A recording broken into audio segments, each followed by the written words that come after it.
morning. I'm Jay Baisley, your town supervisor. I'm here this morning with Tim Sickles, department head for the building department. We're here to discuss, as part of the town mini-series on what goes on inside the town on a day-to-day basis, how the building department is run on a daily basis.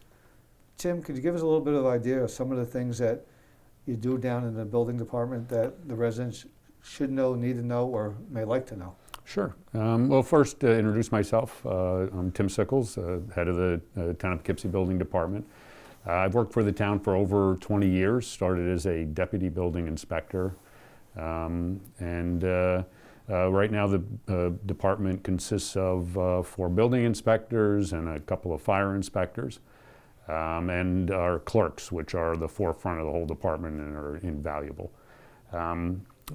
Our regular basis, obviously, I mean, we're a building department. We issue permits. That's the #1 thing that we do. And we issue permits for all types of things, everything from minor construction for residential.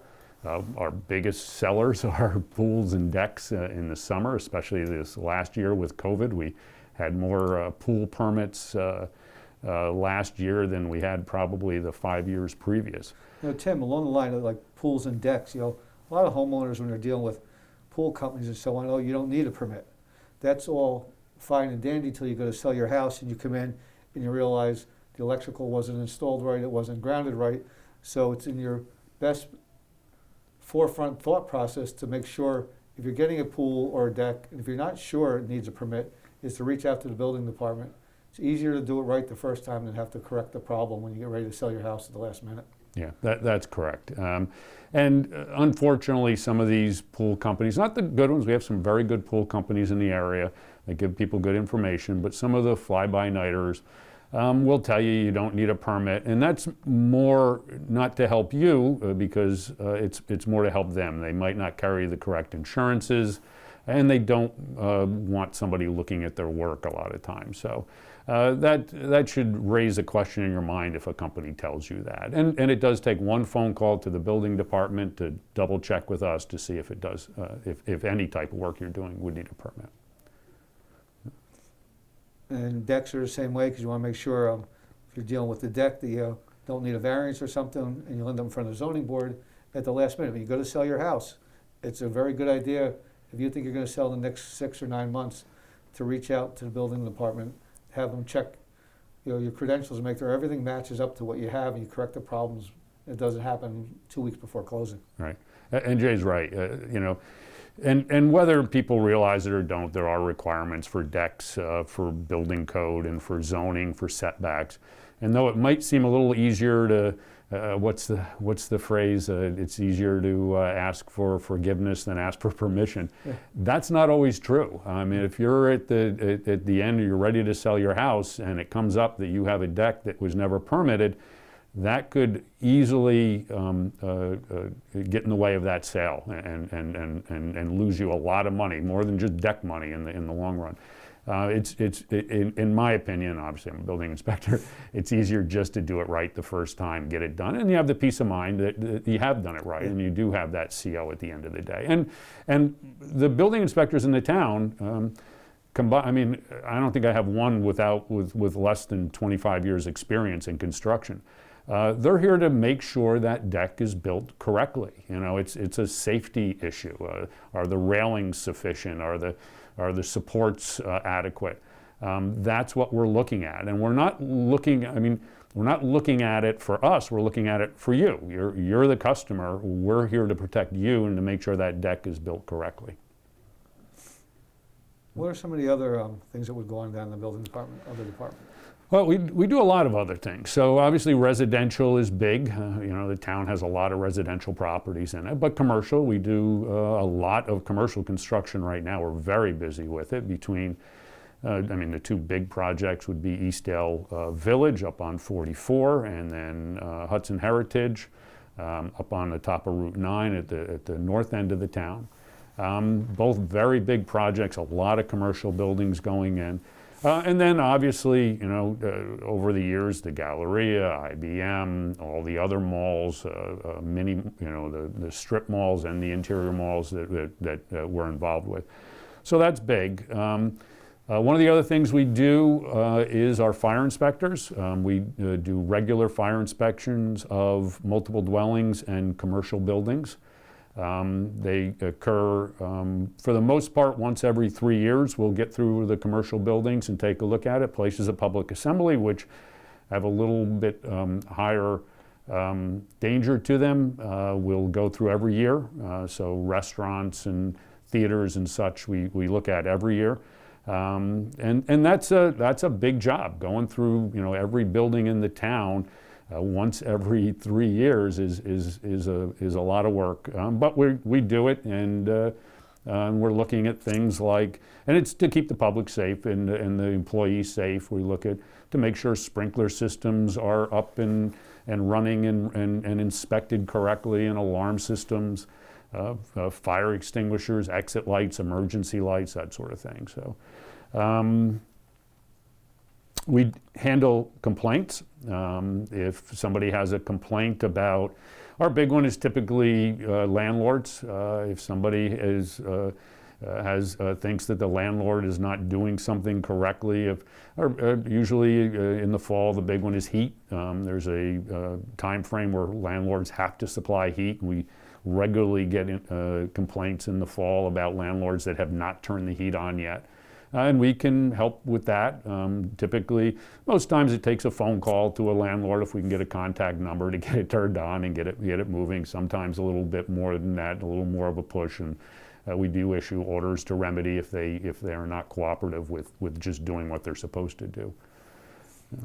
And that is an issue. Order remedies throughout the town, whether it's a property owner or a commercial structure, it's a process. We just can't go out there and tell people, you have to do this. We have to take them through the proper process. They have their rights also. Sometimes we end up in court. Sometimes we can rectify these just through some phone calls and conversations. But the stubborn ones do take quite a while. It's not a 2-week process. It could take months sometimes to get through the court system and get through the town board, holding public hearings on these things. It's a long process. And it should be a process. I agree with the process, and it can be a little onerous every now and then, and maybe I don't agree with all the pieces to it. But the process in general, I 100% agree with. People need to be able to go to court and have that judge sit and say, and be able to tell the judge why they thought whatever they were doing was okay, and have a judge decide it. We should not be the final arbiter of it. And so it can be. We have to issue orders to remedy if we find a violation, and give the people a chance to fix the violation, which is obviously reasonable. And then if they don't, then we might issue tickets after that. And again, the vast majority of people fix the issues without going to court, which is luckily the way it should happen. Yeah. Which is good. You have the stubborn ones, which you end up in court and there's battle, and sometimes it's a long, drawn-out battle. But the object is sometimes you bring to people's attention, and it's just things that they let go and they slipped, and a lot of people will correct the problems. Yeah. You get the good majority of them that correct them, but there's a stubborn few that you have to take all the way through the whole process. There's always going to be a stubborn few, yeah. And then also down there, if I'm not correct, that you do the title searches for mortgage companies also? We do. So typically when you go to sell your house, if there's a bank lending money on it, that bank will require what's called a municipal violation search. And what that is we have a clerk in the department who goes through the various records, the assessing records, the zoning records, and the building records, and looks at the property and does a report for whoever's asking for it, usually the bank. That lists whether any building permits that were issued. It'll say whether the permits were closed out with COs, and then any violation she sees otherwise. So if she goes to the assessing records and she sees that in the 90s a shed popped up on the property and she does not see a building permit for that shed, she'll list it as shed needs a building permit. And what I recommend is you can wait until the bank asks you to do it and do it. But what I usually recommend people are that if they're thinking of selling their house, to have this municipal search done. There's a small fee to it. But that way they can correct any issues before they put it on the market. And because some of these issues, one of the issues we found even more recently is people listing the house for more bedrooms than what they have a CO for. And obviously when once you get appraisals on a house with the number of bedrooms and then get to closing, it gets very difficult to change that when it comes up that no, you don't have 4 bedrooms, you only have 3 bedrooms. So it's better to find out on the municipal what is legal than it is to wait until close to closing. Because you get a lot of people who have bought their houses either cash, flipped them, or through a tax auction, and they don't always go through that process. So when they go to sell their house, they seem to find out, oh, all these things were wrong. I didn't know when I bought it. So they didn't buy it at that time. When they bought it, they didn't go through the whole process to find out what was needed. So when it gets to the end, it is very important. What year did we start issuing COs? Do you remember? 1954. The town of Poughkeepsie started enforcing zoning and building codes.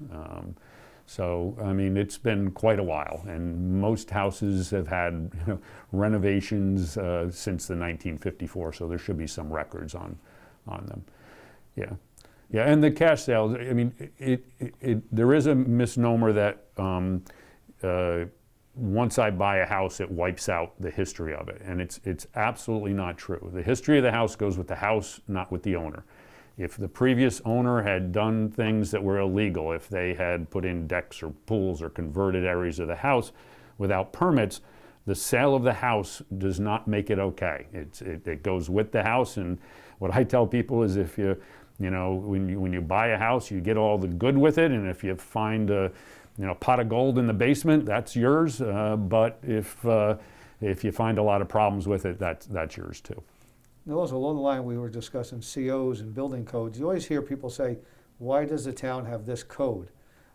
We don't make our codes up. We follow a standard of codes, correct? Yes.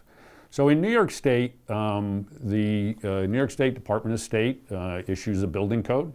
They require all municipalities in New York State to enforce it, other than New York City. They have their own code. And we're required to enforce this code. There's no getting around it. There's no opting out. Every municipality has to enforce it. They have to issue building permits based on it and COs based on it. And there is a misnomer that different places have different codes. There is a thing you can make codes more restrictive. There's a couple of municipalities in Westchester that have required sprinkler systems for single-family houses, things like that. But the town of Poughkeepsie does not have any more restrictive standards. We just use this stock New York State building code, which is a good building code. Does that get updated every year? It gets updated about every 3 to 4 years, depending on how the state gets things together. Sometimes they're a little slow getting going, yeah. So the last iteration came in a little less than a year ago. Last May 2020 was the new code came into place. So we'll probably have this one in place for a couple more years. All right. Yeah. Well, Tim, I want to thank you for coming up today. As everybody knows, with COVID, people are busy. We've had people out, in different cases, different scenarios. Some people are working from home. So we please be patient. Even with COVID, the town building department is extremely busy. We have some large projects going on. So we ask people, when you put in a permit, please bear with us. We're working as hard as possible, but we are still extremely busy and making it a little harder at times to get some things done. But again, the office is working hard, they're being diligent, and we're trying to be as thorough as possible, not cutting any corners during these times. But again, please be patient with us going through this. Yeah. And just our offices are open to the public still. You can come into it. We do recommend, we have a drop box outside. Anybody can use the drop box. If you don't have to come in, that's fine. If you do, please wear a mask. Just bear with us. This is this COVID era. I predicted it wrong. I thought it would have really put a kibosh on building, but it's actually, we're busier than ever. I think people are spending their vacation money on their houses. and we're here to help with that. So, And as you brought up, the Dropbox is a great asset. I mean, the Dropbox is there 24/7. You drop it off, they'll contact you when your permit's done. They'll even mail your permits, you don't have to come back. So we'll make it as contactless as possible going through that. And the phones will work. We are fully staffed, but if you really don't have to come in, we really appreciate the fact that if you can use the Dropboxes, use the phone, and use emails, would make everybody's life a little easier and a little bit safer. yes.